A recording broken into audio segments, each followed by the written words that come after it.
What's up, everybody? Welcome. I made it to my cozy hotel here in Austria.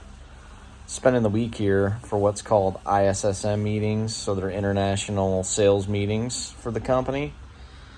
I got my AC kicking full blast right now. There's no air conditioning in this hotel. I'm staying at a Best Western, and it is hot in Austria.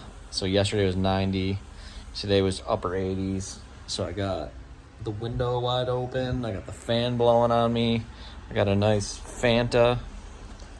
It's 9 o'clock. I gotta do some ironing on all my clothes. It's gonna be a pretty sweet week, so you gotta make sure you stick around. If you've never been to Austria, stick around for Austria, and stick around because I'm gonna show you some cool welding stuff. Check out this view though, in my room.